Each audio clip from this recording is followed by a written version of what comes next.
वाले कई सालों तक हमारे जो बच्चे बच्चियां यहाँ बैठे हैं वो इनका उपयोग कर पाएंगे। तो मैं बधाई देना चाहती हूँ प्रधान जी की, मोहसिन भाई की और तमाम जितने भी लोग इसमें शामिल रहे, सबकी दूरदृष्टि को कि उन्होंने गांव के बेहतराई के लिए इतना अच्छा सोचा।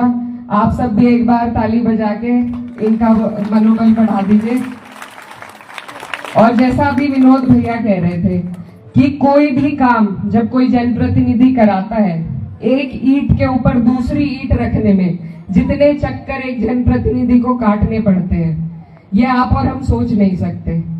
क्योंकि कहीं ना कहीं कोई ना कोई कागजी कार्रवाई रह जाती है, कोई रोडे अटका देता है, कोई एप्लीकेशन लगा देता है।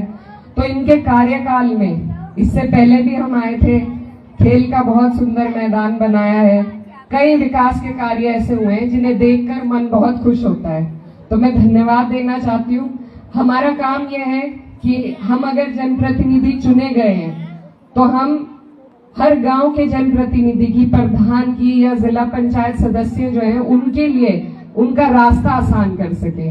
लेकिन मेहनत गांव के व्यक्ति को करनी पड़ती है। मेरी हमेशा कोशिश रही कि जो भी व्यक्ति अपने काम के लिए, प्रधान जी, मोहसिन भाई और मेरी ज्यादा रहती है, नाहिद भाई और प्रधान जी थोड़ा बाहर का देखते हैं, मैं और मोहसिन भाई छोटे हैं, हम अपने बड़े भाइयों का काम आपस में हमारी ज्यादा बातचीत रहती है। तो हमेशा जब भी कोई भी ऐसी बात होती है तो मेरी कोशिश यही रहती है कि इसमें राजनीति की बात नहीं है, कि विकास की बात आगे बढ़े। तो बहुत अच्छी बात है। इसी तरीके से पूर्ण रूप से विकास होना चाहिए, जो पूरा डेवलपमेंटल विकास होता है, बच्चों की पढ़ाई का, स्वास्थ्य उपकेंद्र का। अभी यहाँ पर एक कोशिश ये है कि स्वास्थ्य उपकेंद्र यहीं पे बन जाए, क्योंकि गांव में और कहीं जगह भी नहीं है, जिससे महिलाएं जो हैं उनका स्वास्थ्य का जो भी इलाज का छोटा मोटा काम गांव में हो सके वो यहीं पे हो जाए। तो उसके लिए भी हम सब मिलकर प्रयास करेंगे। साथ ही यहाँ पर क्योंकि जगह काफी है तो कोशिश ये की जाएगी कि लड़कियां, जैसे कि अभी बात भी चली थी और मैं भी इस बात को अच्छी तरह जानती हूँ कि हमारे क्षेत्र की लड़कियां पढ़ाई में थोड़ा पीछे रह जाती हैं। सभी माँ बाप यहाँ बैठे हैं, बच्चियों को लड़कों के साथ पढ़ने के लिए एक टाइम के बाद भेजते नहीं। तो कोशिश ये रहेगी कि 8वीं से 12वीं तक के कुछ जो कमरे यहाँ पर बन सके, उसमें जितना भी हमारे तरफ से योगदान हो सकेगा पूरा करेंगे। ये मेरी प्रायोरिटी पे है बात कि लड़कियां अलग से अगर उनको जरूरत है तो उन्हें वो सुविधाएं मिले कि उनकी पढ़ाई आगे बढ़ सके। अभी आपने देखा होगा यूपीएससी का रिजल्ट आया है, हमारी लोकसभा में दोनों जिलों में 5-6 बच्चों का सिलेक्शन हुआ है यूपीएससी में। तो बहुत खुशी की बात है, कई लड़कियां हैं उसमें। तो मुझे बहुत अच्छा लगता है जब लड़कियां आगे बढ़ती हैं।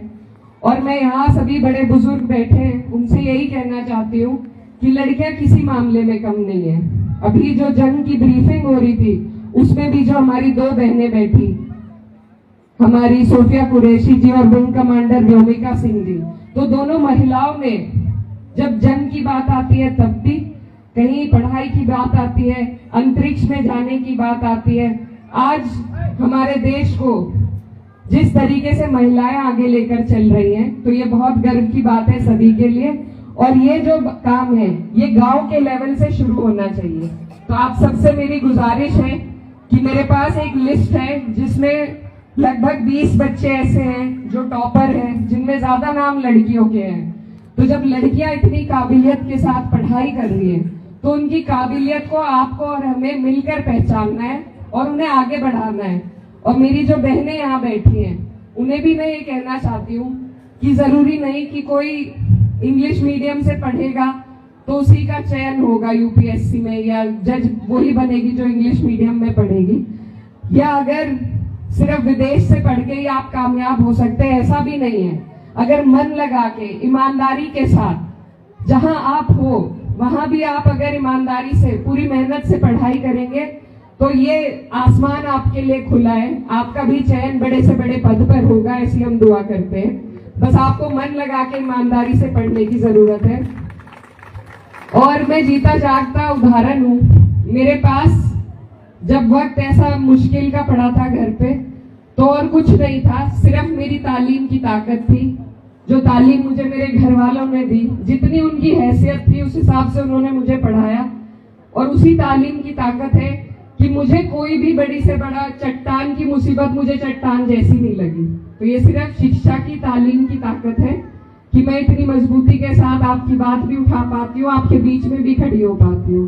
तो मेरी यही गुजारिश है कि जहां से आपने मुझे, मैं कुछ भी नहीं थी, आपने मुझे कहां तक भेज दिया, इसी तरीके से अगर अपने क्षेत्र की एक एक लड़की की पढ़ाई पे हम ध्यान देंगे, लड़कों की पढ़ाई पे ध्यान देंगे, तो हमारा इलाका बहुत तरक्की करेगा। और जो विकास हमने इस दौरान पित्तरवाड़ा में देखा है होते हुए, तो ये बहुत आगे गांव के लोग बढ़ने जा रहे हैं। 15 लोग आपके यहाँ से, आप सब बधाई के पात्र हैं। जो सरकारी नौकरियों में जिनका चयन हुआ है उसमें 12 लोग तो यूपी पुलिस में सिलेक्ट हुए हैं, और उसके अलावा एयरफोर्स में भी है, इंडियन आर्मी में है। तो ये गांव के लिए बहुत बड़ी बात है।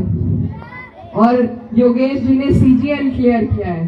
साथ ही में 12 बच्चों का चयन जवाहर नवोदय विद्यालय में हुआ है। अटल आवास योजना में 6 बच्चों का चयन हुआ है। तो ये कम चीजें नहीं है, ये बहुत बड़ी उपलब्धियां हैं।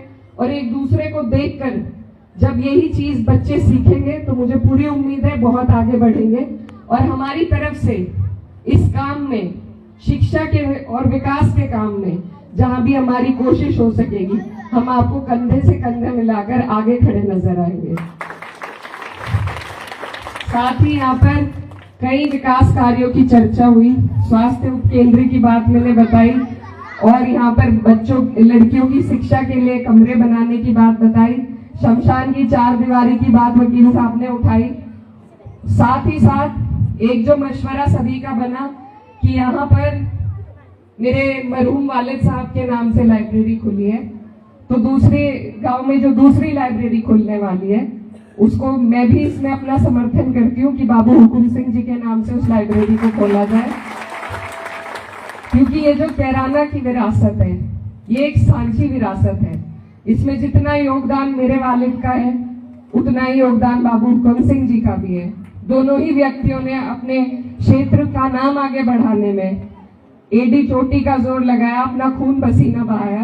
तो दोनों की ही विरासत को सम्मान देना, आगे बढ़ाना, ये हम नौजवानों का फर्ज है। दोनों हमारे बड़े हैं, बुजुर्ग हैं, और दोनों की विरासत को हम इकट्ठा साथ लेकर चलना चाहेंगे।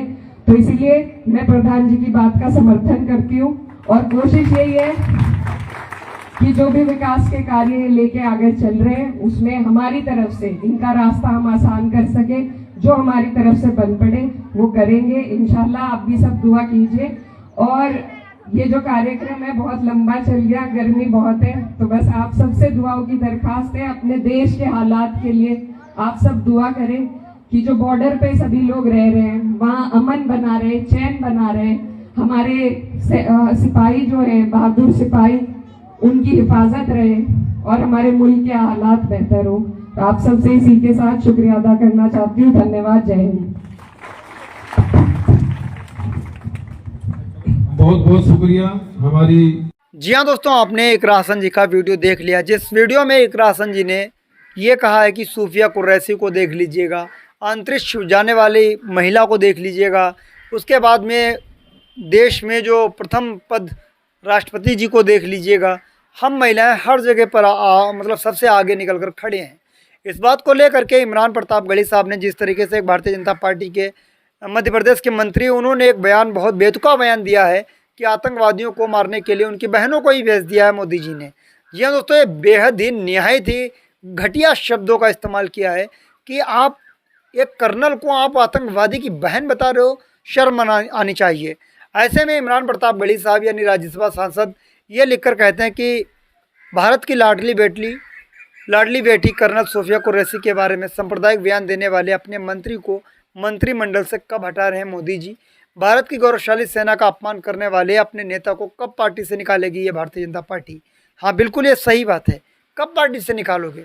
तो दोस्तों, इस वीडियो को देखने के बाद आप क्या कुछ कहना चाहेंगे, इकरा हसन जी का वीडियो देखने के बाद आप क्या कुछ कहना चाहेंगे, कमेंट्स करके ज़रूर बताएं।